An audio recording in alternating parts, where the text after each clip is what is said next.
Puji Tuhan, haleluya. Seri pembacaan The Purpose Driven Life, hari ke-17, menjadi anggota tubuh Kristus. Demikianlah, kamu bukan lagi orang asing dan pendatang, melainkan kawan sewarga dari orang-orang kudus dan anggota-anggota keluarga Allah. Efesus 2 ayat 19. Anda terpanggil untuk menjadi anggota tubuh Kristus, bukan hanya percaya. Dalam kesempurnaan Taman Eden yang tanpa dosa, Tuhan berkata, "Tidak baik kalau manusia itu seorang diri saja. Aku akan menjadikan penolong baginya yang sepadan dengan dia."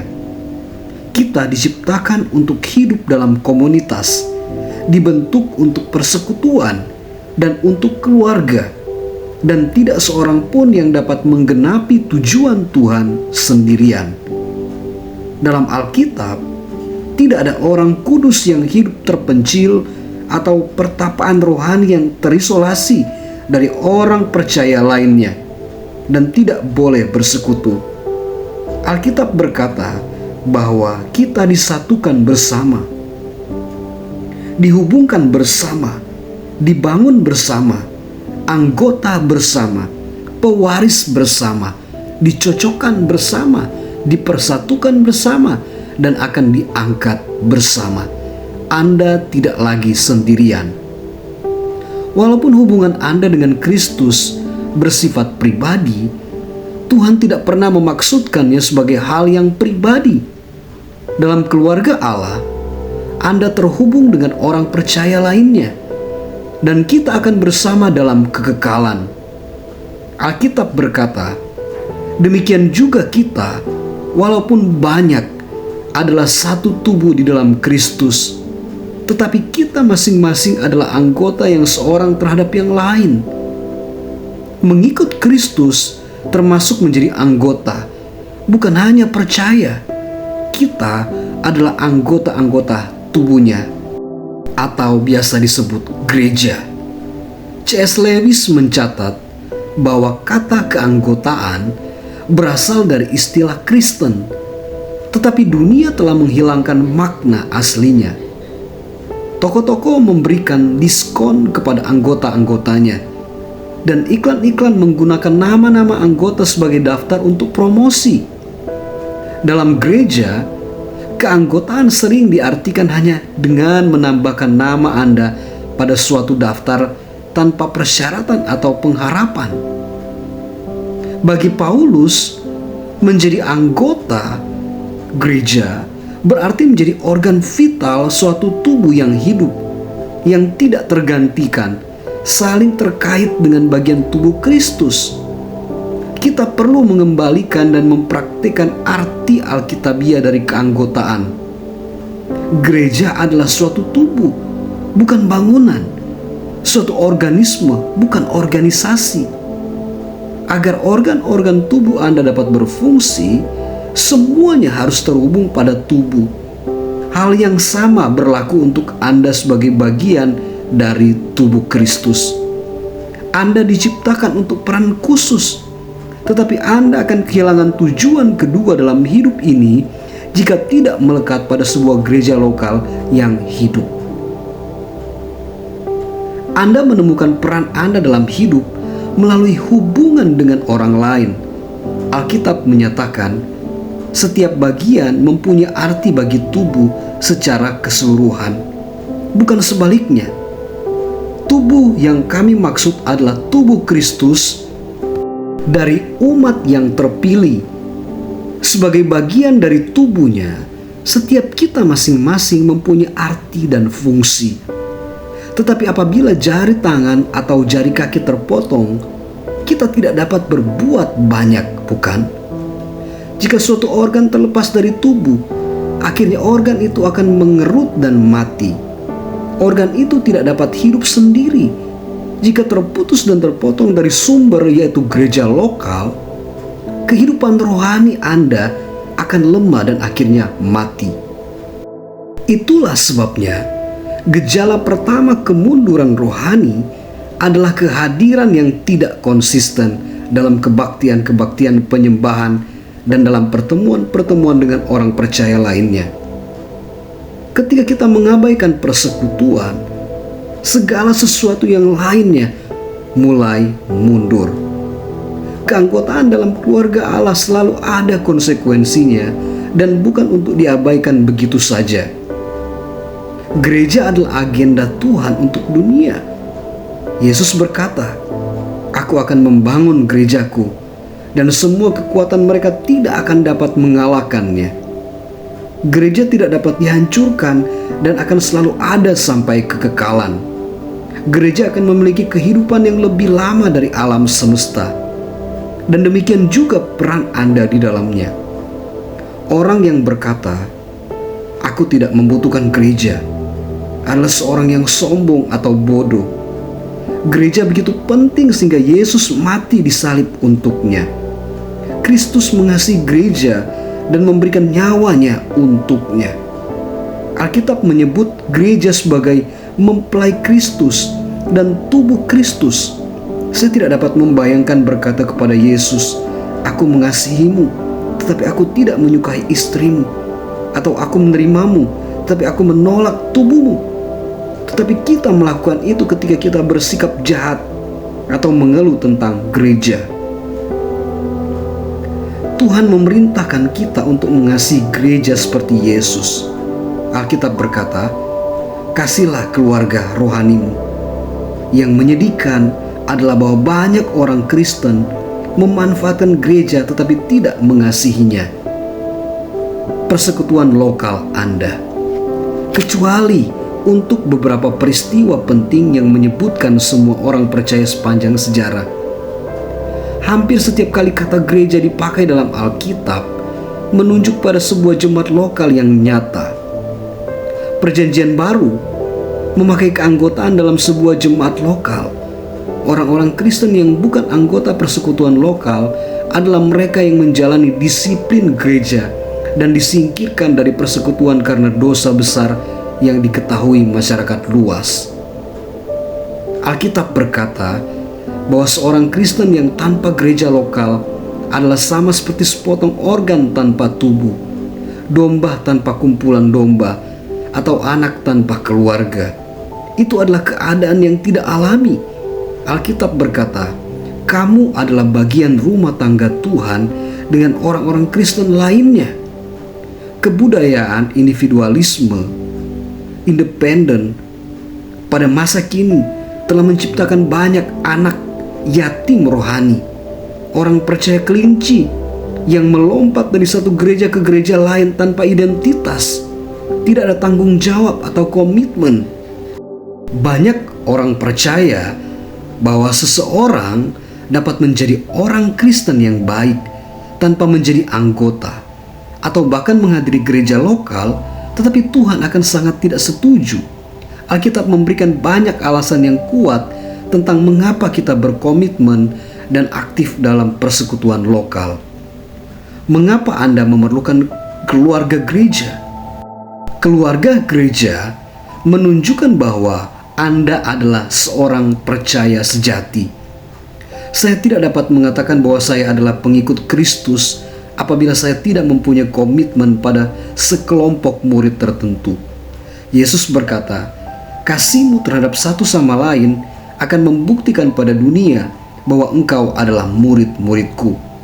Ketika kita datang bersama dalam kasih sebagai satu keluarga gereja dari berbagai latar belakang, ras, dan status sosial, itu adalah kesaksian yang penuh kuasa pada dunia.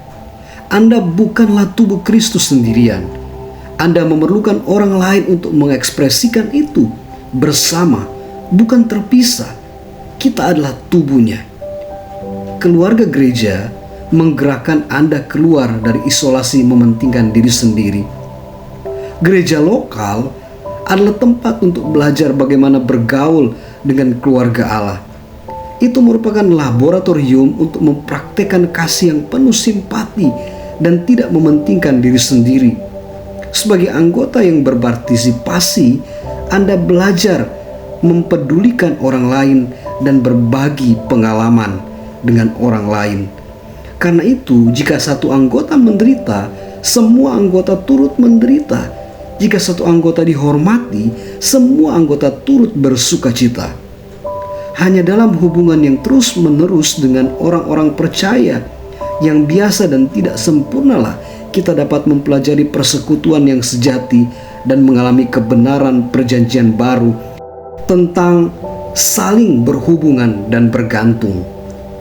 Persekutuan Alkitabiah adalah komitmen terhadap satu sama lain, sama seperti terhadap Yesus Kristus.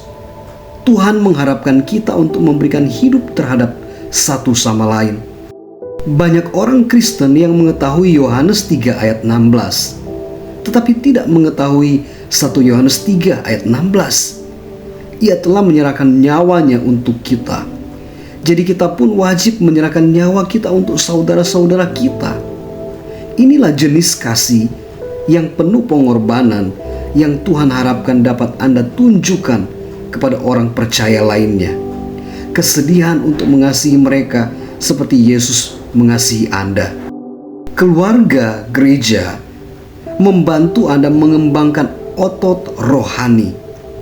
Anda tidak akan pernah bertumbuh dewasa hanya dengan mengikuti kebaktian-kebaktian penyembahan dan menjadi penonton yang pasif. Hanya partisipasi dalam kehidupan gereja lokal yang dapat membantu menumbuhkan otot rohani. Alkitab berkata, daripadanyalah seluruh tubuh yang rapi tersusun dan diikat menjadi satu oleh pelayanan semua bagiannya, sesuai dengan kadar pekerjaan tiap-tiap anggota, menerima pertumbuhannya dan membangun dirinya dalam kasih. Frase satu sama lain atau satu dengan yang lainnya dipakai lebih dari 50 kali dalam perjanjian baru. Kita diperintahkan untuk saling mengasihi, mendoakan satu dengan yang lainnya, menguatkan satu sama lain, menasihati satu sama lain, menyapa satu dengan yang lainnya, melayani satu sama lain, mengajar satu dengan yang lainnya, menerima satu dengan lainnya, menghormati satu sama lain, membawa beban satu dengan lainnya, mengampuni satu sama lain, memberikan diri satu dengan yang lainnya, merendahkan diri satu sama lain, dan banyak lagi yang dilakukan bersama. Ini adalah keanggotaan yang alkitabiah. Ini adalah tanggung jawab keluarga Anda yang Tuhan ingin Anda penuhi melalui persekutuan lokal. Dengan siap Anda melakukannya. Mungkin kelihatannya lebih mudah untuk menjadi kudus jika tidak ada orang di sekitar kita yang keberatan dengan pilihan kita. Tetapi itu adalah kekudusan yang palsu karena belum diuji. Isolasi mengakibatkan kebohongan. Memang mudah untuk membohongi diri kita sendiri dengan berpikir bahwa kita sudah dewasa jika tidak ada seorang pun yang menentang kita. Kedewasaan yang sebenarnya muncul dalam hubungan. Untuk bertumbuh, kita memerlukan lebih dari sekedar Alkitab. Kita memerlukan orang percaya lainnya. Kita bertumbuh lebih cepat dan kuat dengan belajar dari satu sama lain dan saling percaya. Ketika orang lain membagikan apa yang diajarkan Tuhan kepada mereka, saya belajar dan bertumbuh juga. Tubuh Kristus memerlukan Anda. Tuhan menyediakan peran unik untuk Anda dalam keluarganya. Ini disebut dengan pelayanan Anda. Dan Tuhan telah memperlengkapi Anda untuk tugas ini. Karunia rohani diberikan kepada kita masing-masing sebagai alat untuk menolong seluruh gereja. Persekutuan lokal Anda adalah tempat yang dirancang Tuhan untuk menemukan, mengembangkan, dan memakai karunia-karunia Anda. Anda juga mungkin mempunyai pelayanan yang lebih luas, tetapi itu adalah tambahan pada pelayanan Anda di gereja lokal. Yesus tidak berjanji untuk membangun pelayanan Anda. Ia berjanji akan membangun gerejanya. Anda akan mengambil bagian dalam misi Kristus di dunia. Ketika Yesus ada di bumi, Bapa bekerja melalui tubuh fisik Kristus. Sekarang ia memakai tubuh rohaninya. Gereja adalah alat Tuhan di bumi. Kita bukan hanya harus meladankan kasih Tuhan dengan saling mengasihi, melainkan juga membawanya bersama ke seluruh dunia. Sebagai anggota tubuh Kristus, kita adalah tangannya, kakinya, matanya, dan hatinya. Ia bekerja melalui kita di dunia. Kita masing-masing mempunyai kontribusi. Paulus berkata, ia menciptakan kita masing-masing melalui Yesus Kristus untuk bersama dia melakukan pekerjaan yang dilakukannya. Pekerjaan baik yang telah ia sediakan untuk kita. Pekerjaan yang harus kita lakukan. Keluarga gereja akan membantu menjaga Anda dari kemunduran. Tidak seorang pun dari kita yang kebal terhadap pencobaan. Dalam segala situasi, Anda dan saya dapat melakukan dosa apapun. Tuhan mengetahui hal ini. Jadi ia menugaskan kepada kita sebagai pribadi yang bertanggung jawab untuk saling menjaga. Alkitab berkata, tetapi nasihatilah seorang akan yang lain setiap hari, selama masih dapat dikatakan hari ini, supaya jangan ada di antara kamu yang menjadi tegar hatinya karena tipu daya dosa. Uruslah urusanmu sendiri. Bukanlah slogan orang Kristen. Kita dipanggil dan diperintahkan untuk terlibat dalam kehidupan satu sama lain. Jika Anda tahu bahwa seorang sedang goyah secara rohani sekarang ini, tanggung jawab Anda lah untuk menjaga dan membawa mereka kembali ke dalam persekutuan. Yakobus menasihati kita, jika kamu tahu bahwa ada orang yang menyimpang dari kebenaran Tuhan, jangan singkirkan dia. Kejar orang itu dan bawalah kembali. Manfaat yang berkaitan dengan gereja lokal adalah bahwa gereja juga menyediakan perlindungan rohani dari pemimpin yang saleh. Tuhan memberikan kepada para gembala tanggung jawab untuk menjaga, melindungi, mempertahankan, dan memperhatikan kesejahteraan rohani domba-dombanya. Kita diberitahukan tugas mereka adalah menjaga jiwamu, dan mereka tahu bahwa mereka bertanggung jawab kepada Tuhan. Iblis menyukai orang-orang percaya yang terisolasi, memisahkan diri dari kehidupan tubuh, terisolasi dari keluarga Allah, dan tidak dapat dimintai tanggung jawab oleh para pemimpin rohani, karena iblis tahu bahwa mereka tidak mempunyai kekuatan untuk melawan taktiknya. Semuanya ada di dalam gereja. Dalam buku saya, The Purpose Driven Church, saya menjelaskan bahwa menjadi bagian dari sebuah gereja yang sehat sangat penting bagi kehidupan yang sehat. Saya berharap Anda juga mau membaca buku itu, karena buku itu akan membantu Anda memahami bagaimana Tuhan merancang gerejanya secara khusus untuk menolong Anda menggenapi kelima tujuan yang Ia ciptakan untuk kehidupan Anda. Ia menciptakan gereja untuk memenuhi kelima kebutuhan Anda yang paling dalam.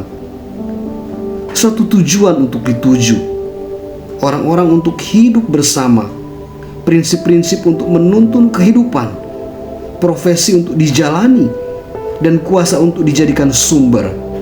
Tidak ada tempat lain di seluruh bumi di mana Anda dapat memperoleh kelima manfaat tersebut dalam satu tempat. Tujuan Tuhan untuk gerejanya identik dengan kelima tujuannya untuk Anda. Penyembahan membantu Anda untuk terfokus kepada Tuhan. Persekutuan membantu Anda untuk menghadapi masalah-masalah hidup. Pemuridan membantu menguatkan iman Anda. Pelayanan membantu Anda menemukan talenta. Penginjilan membantu menggenapi misi Anda. Tidak ada apapun di bumi ini yang seperti gereja. Pilihan Anda. Ketika seorang anak dilahirkan, ia akan secara otomatis menjadi bagian dari keluarga manusia secara universal.